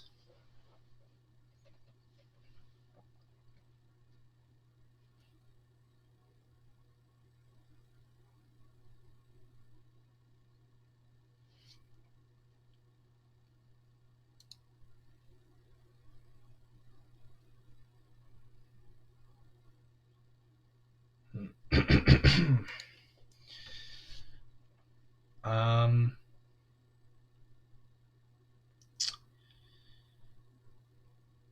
but yeah, the goons is like another sort of if you know bridge from intrigue, you'll know that like the more bridges you get out, the better it is because they give you more buys and it gets you more value from each buy. Goons works a similar way. You get points per thing you buy, and then you get more buys, and it's just kind of like one goons is one extra buy, and you get you can get 2 points. If you have two of them, then you have three buys. You can get up to 6 points, and then you can get up to 12, and then you can get up to 20, and it just grows higher and higher and higher the more of them that you have. But you don't need to be buying on turn 10. Destruct bought a copper for an extra point. Um, that is something that is good to do at the end of the game, but this early on, you don't need to be doing that. The few extra points you get from that, like in exchange for the amount it'll slow down your deck, it's not worth it, right? Because you can just build up a stack of goons more and more and more. Like even if you have like half of them, that's like five extra buys, so 6 total buys, assuming you don't have any more from like Margrave or something. So 6 total buys, 5 points per buy. Then that's basically like 30 points if you get all those goons out. So if you're able to do that, the little piddly 1 points that you got earlier on by buying those coppers, it's not going to matter because you're going to get your opponent's going to get a score like so much higher than that. A province and a copper. Okay, I'm not sure if you thought you had a goons out. You didn't, and you generally don't need to go for victory cards in goons boards because it just provides so much points on its own, right? You it's basically like a completely alternative source of victory points. You don't need anything else other than goons when you're able to slap down more than one of them a turn.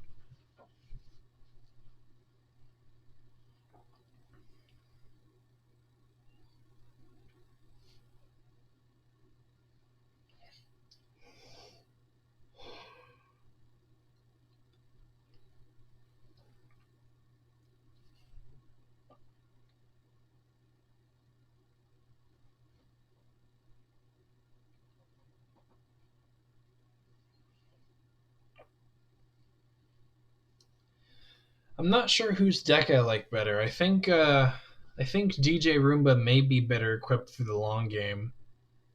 Although they keep buying gold, so I'm not sure about that now. Um, yeah, you don't want gold in this board. I probably said that already, but yeah, just to reiterate, don't buy gold. There are much better things that you can be spending your money on.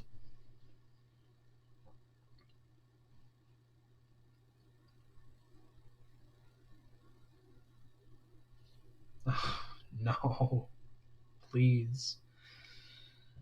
Uh, and again, like I said before, money strategies, which is what this is kind of turning into with the amount of treasure you're buying.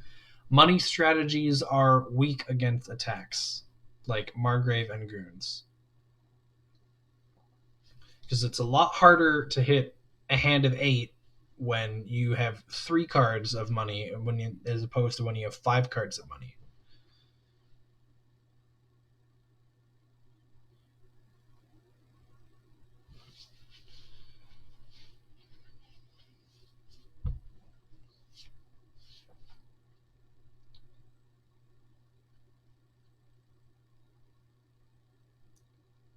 Butcher, okay, a little bit late, but better late than never.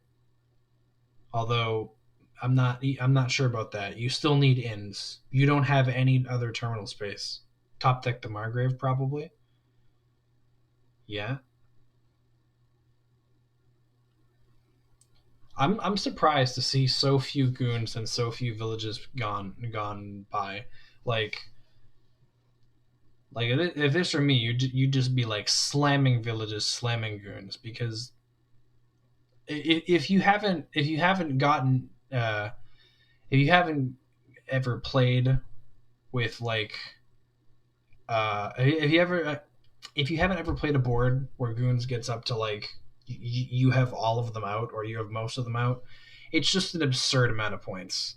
Like let's take the ultimate extreme. You have all 10 goons out.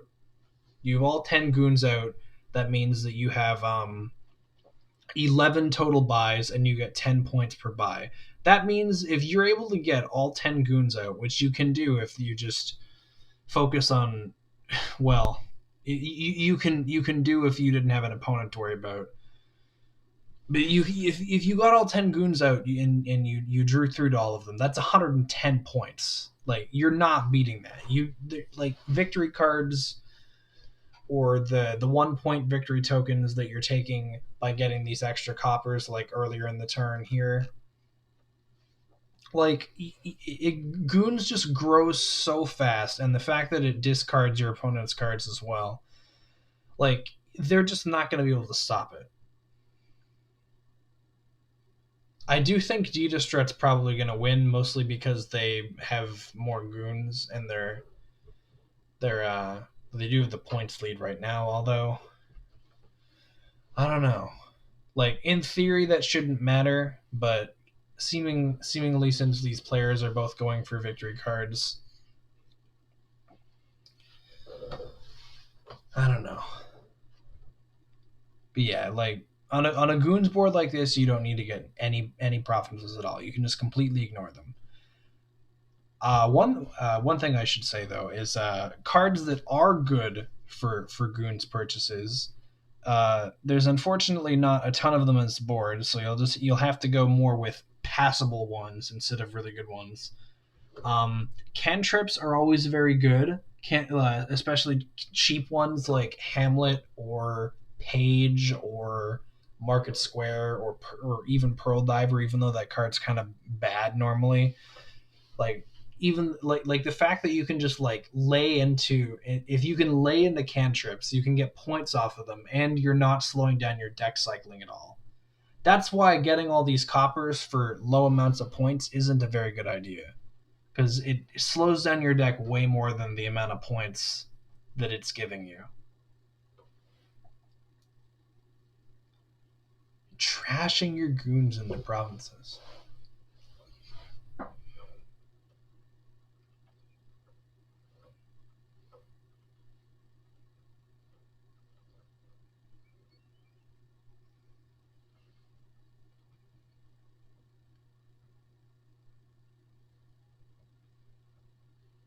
Oh, you got your first in. Okay. That was actually a pretty decent time to get it, too. I still don't like these copper buys, though. You don't need to be getting coppers this early. But yeah, cards that are good with goons. Poacher, not so much here because once the pile's gone, or once a pile is gone, you're going to have to start discarding stuff, which is not what you want to be doing. So the more they're a bit expensive, but the more passable options here are cartographer and hunting party. They're 5, which is a lot for a cantrip or sometimes. Well, I guess not a sometimes, a usually laboratory, a usually very good laboratory. And yeah, hunting party is going to help you keep drawing. So you're gonna. I'm surprised only one's been gotten here. You definitely would be wanting a lot more of them to draw with.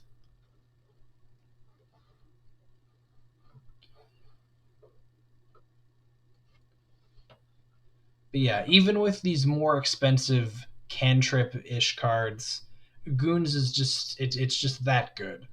It just piles up so quickly.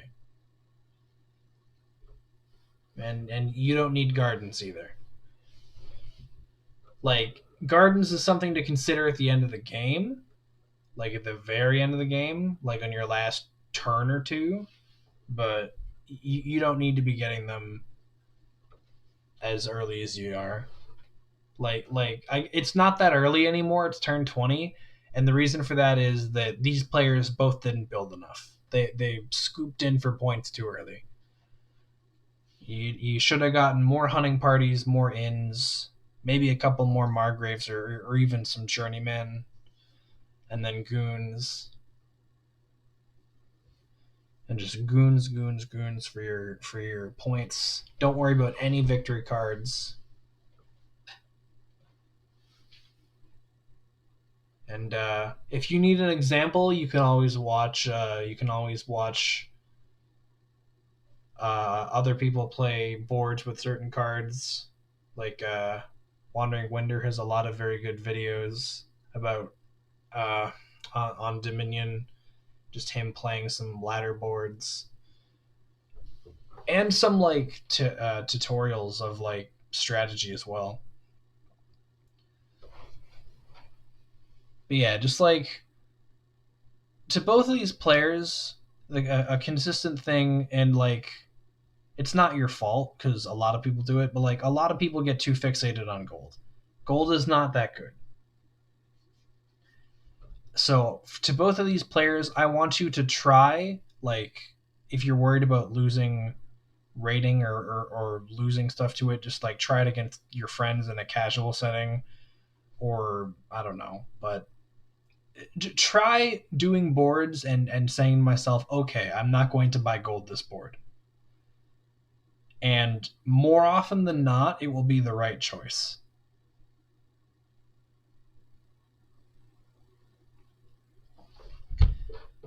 Because gold is just stop cards that get in the way. Sometimes you do need a little bit of it for your money, but on a board like this where you have all these extra gains and all these nice draw cards you can be getting, and like especially goons, you don't need gold at all here.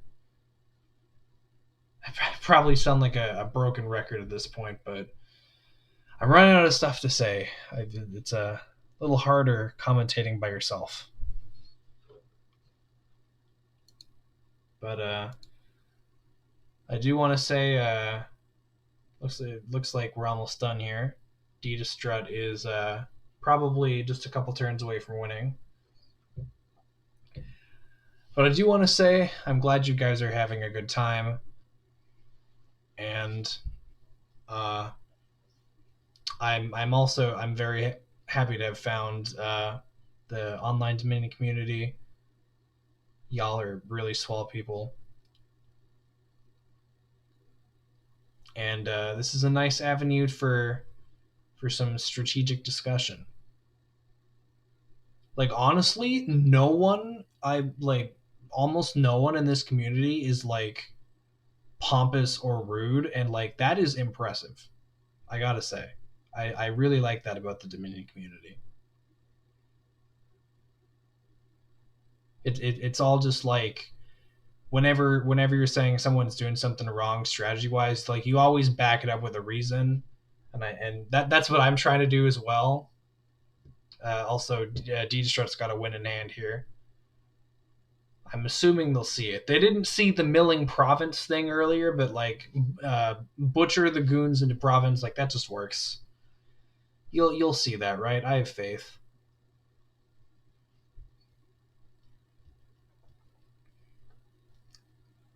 Right? Toss province copper courtyard, like whatever. Okay. Well, um, uh, look. Sorry, I'm I'm hesitating a lot. I'm getting tired. It's 1:30 in the morning for me. Uh, Another thing, especially to Destrutt, because now this is the second game where I've noticed it happen. Pay attention for possible immediate wins. Like think about what all of the stuff in your hand can do. Remember to pay attention to who's up on points, because if you're up on points, then you can just destroy the province pile. And if you're up on points, who cares? It doesn't matter if you're up by 15 points or only 2 points. A win is a win. No win is really more valuable than the other one, than any other one. And yeah, on that other turn, you could have butchered the goons into a province and had the win there. You missed it. It probably won't matter, but just something to keep your eye out for.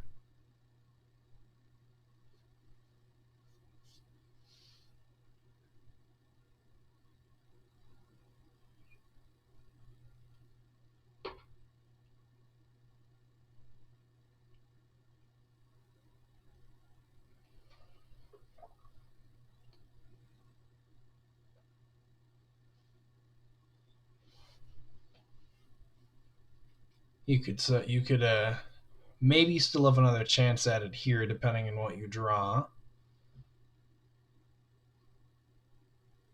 Okay, I would have gone Margrave first.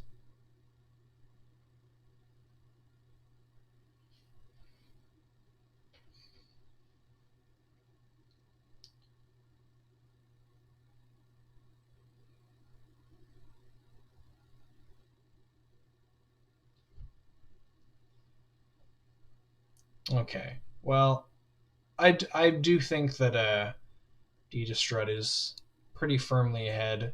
They did invest more in the goons and less in the gold.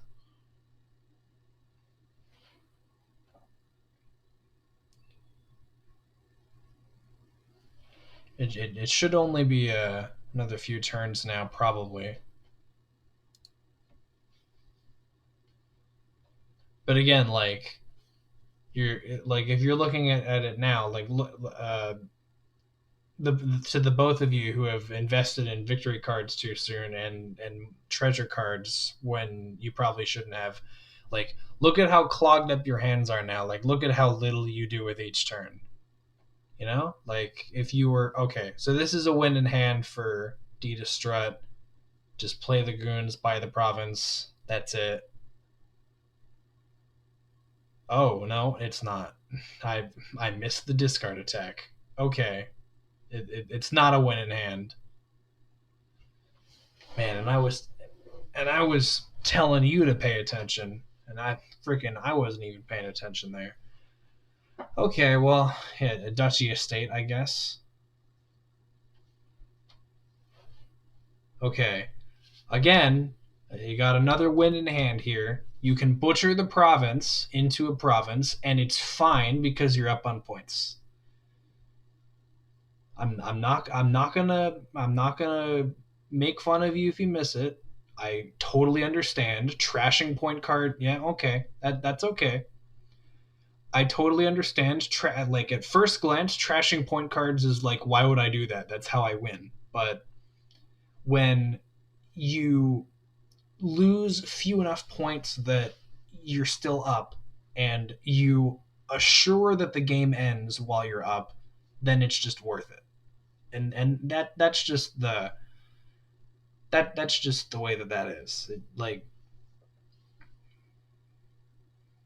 you're guaranteeing yourself the win instead of letting it possibly come down to some bad draws. And I think that if you want to move forward in strategy in this game, that's the sorts of things you need to be able to pick up on.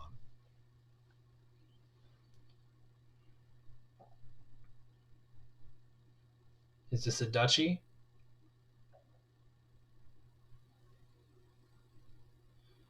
Okay, we got 2 empty piles now. We're almost there. Turn 31.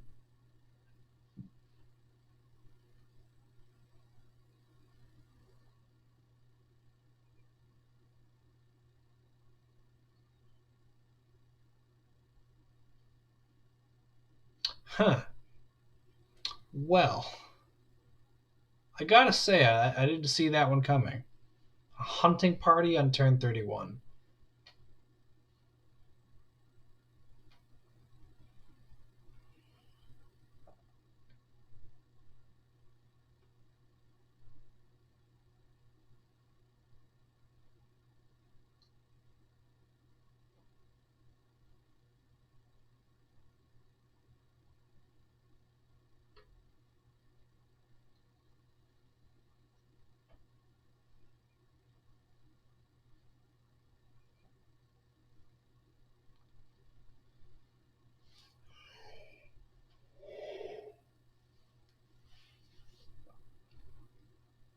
I'm assuming you're still going to want to try and win this, so probably 2 estates. Or maybe you'll just take a province and just concede.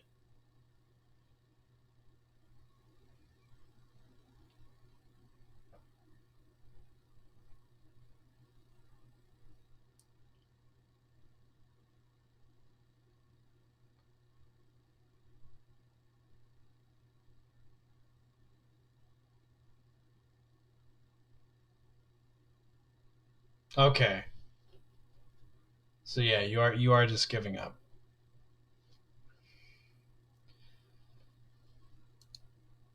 So good games. They were all actually fairly close. So the final score is 4 for DJRoomba and 2 for ditastrutt. Uh, hopefully you two, if if you go on to YouTube and watch this, hopefully I was able to give you a little bit of insight as to things you can work on here. Um, it is kind of late for me, so I'm gonna be heading out now, and I hope everyone watching has a good one. See you later.